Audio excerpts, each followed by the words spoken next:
Hi you guys, thanks for tuning into my channel. I'm doing this as a first video on a whim. I've wanted to start a YouTube channel for a while, but I haven't really planned on it. But I'm in the middle of writing an article for my blog, Lipstick in the Word. And there's just so many things that I want to share with you guys. And I was like, okay, on a whim, I'll just upload this and drop some information on you guys, see what you guys think, and hopefully affect some positive change, because that's what the purpose of my whole blog is, to affect positive change.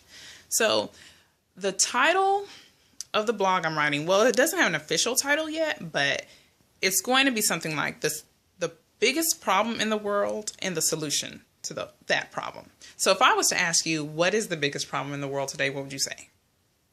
Child abuse, divorce, starvation, government corruption. You know, the list goes on and on. If you just turn on the news, within 5 minutes, you hear terrorist stories, you hear parents throwing their kids over cliffs, you hear abductions, like so many things, and it's so sad. And then if you pause and you think about your own life, I'm sure you've got some problems going on there. We all do, no matter your background, your race, you know, your religion, your economic status. We all have problems. Nobody's immune to that in this world. So for your specific problems, I bet you would like to know a solution for them. You may have even paid money for a solution to your problem. You've consulted friends, loved ones, maybe you fasted and prayed, and you would like to know what the solution is. So maybe you're hoping I have that solution for you. So if you just stay tuned with me, you'll see. So I wanted to just say, before you think about what the answer to your specific problem is, I wanted to ask you, what are you doing about the problems you see around you? Do any of the problems that you witness in your community or in the world touch you in any specific way? If so, are you doing something about it? You know, I don't have anything against social media or speaking your mind, but it's one thing to go on a rant on social media and talk about everything that's wrong, and it's another thing to actually get out and do something about everything that's wrong. Now, it would be foolish to think that of all the problems in the world, one person can tackle them all. That's impossible. That's not what I'm saying.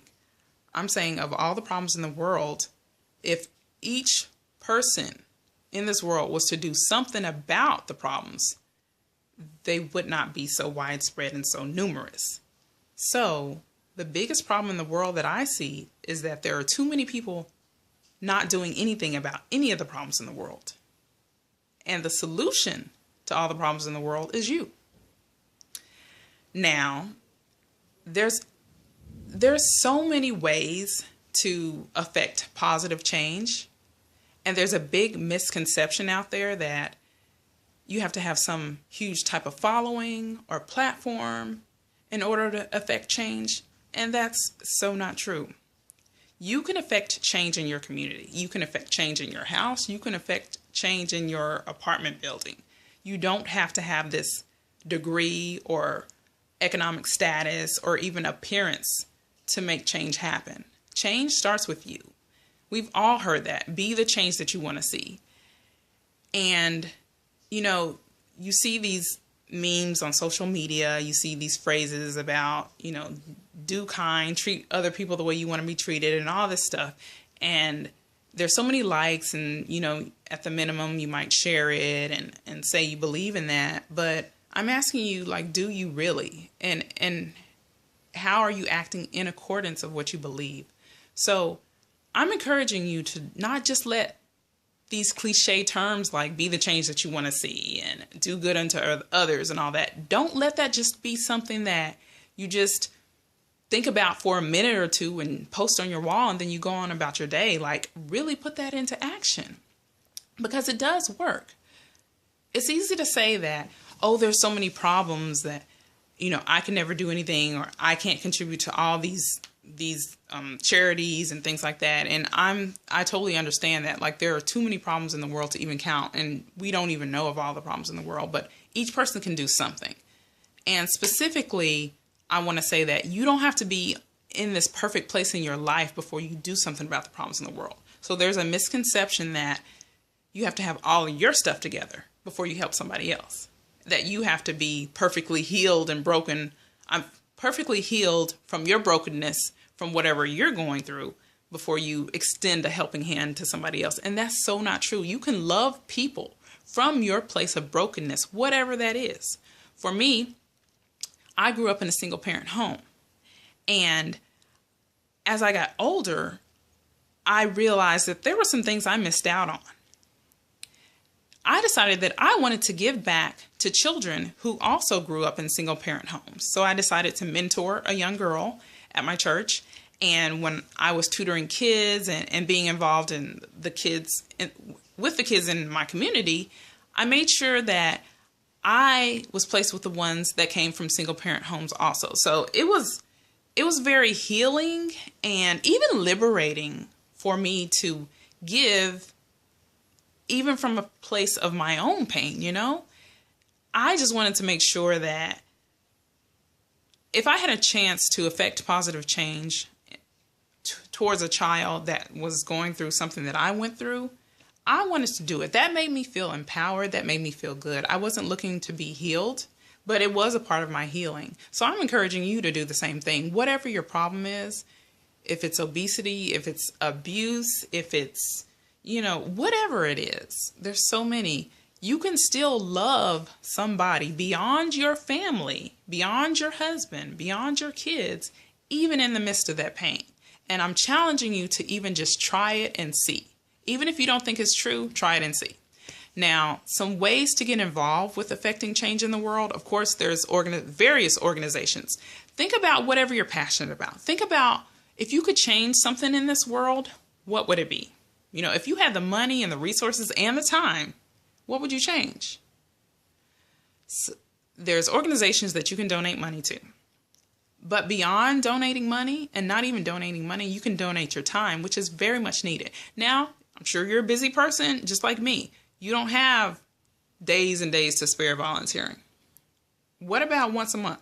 What about once every 3 months? What about once every 6 months? Like, just do something just to get started. It can be as small as, there's an organization that I support that is for abolishing sexual slavery. And so, not as often as I would like to, but I do write letters to the girls that were rescued from that lifestyle, just encouraging them. So it's something small like that. You don't have to be this well-spoken person. You don't have to come from a certain economic background. You can affect change.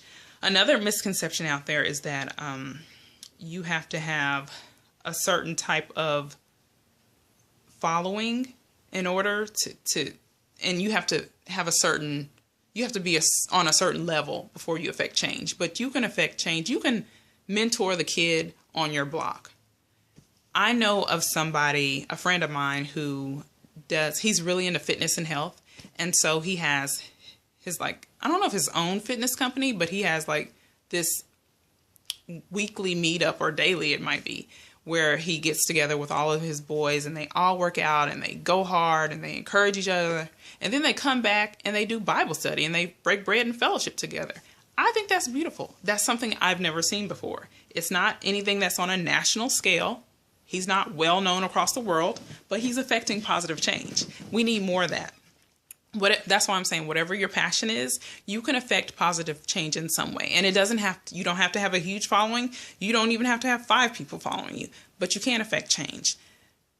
There's a misconception that because the world is so big and because there are so many problems, I'm just going to feel overwhelmed and I'm not going to do anything.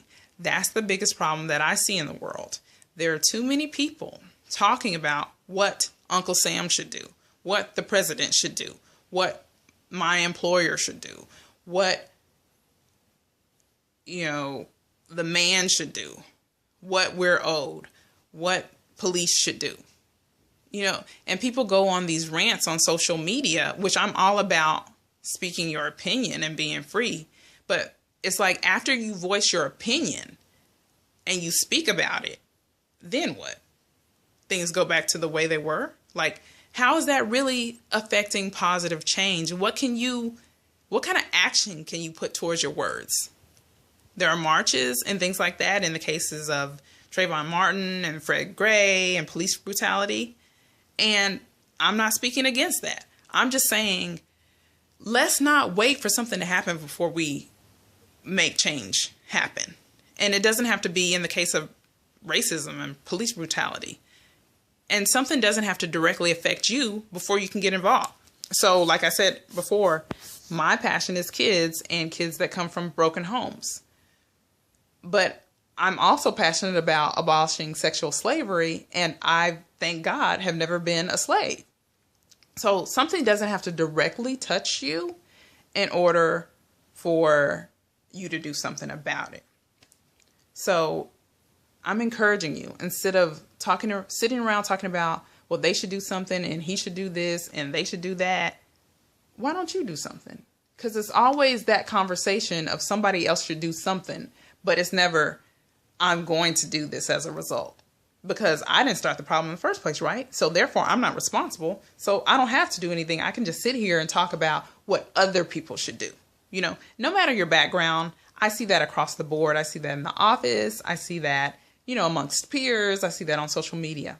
So I'm encouraging you to use the power that you do have on whatever level and affect change. So I'm kind of going off script, but like I said, you can donate money, you can donate your time. It doesn't have to be anything major.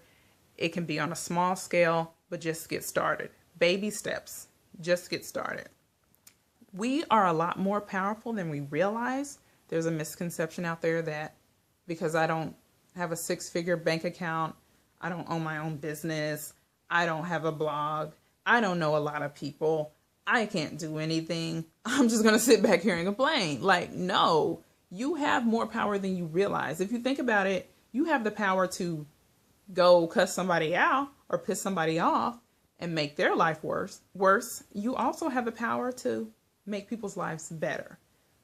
Why don't you just try it and see? You have the power to affect positive change in this world. I'm in my 30s and I've seen the world change, and it's a lot different than it was when I was growing up. That should bother you. Some people may say that I'm living in the clouds because the world is doomed to get worse, and, you know, there's the government agenda or whatever, and it's just going to get worse. It even says it in Revelation and all that. You know, for me, that's neither here nor there. If that's the case, if it's not the case, what are you doing to make this world a better place? In the Bible, and I'm not sure what the scripture is, but it says that we are called as Christians, if you're a Christian, to care for the hurting, the neglected, the sick, the weak. That pretty much covers all the categories of the problems in the world, from domestic violence to homelessness, child abuse, you know, whatever. So you're called to care. You're called to live higher. You're called to do better. If you're not a Christian, you're still called to care. Care about somebody besides yourself. Care about somebody besides your husband. Care about somebody besides your children. Not saying anybody's selfish or anything like that, but just try giving something to somebody and giving back to somebody that could never pay you back. It's the most rewarding feeling. So use the power that you have, and you do have power to affect positive change in this world. So I went a little bit off script, but that's pretty much the gist of my article. I will post the link below to my article once it's up, but I'll post the link to my website. But I'm Maya. Thank you, and that's my time.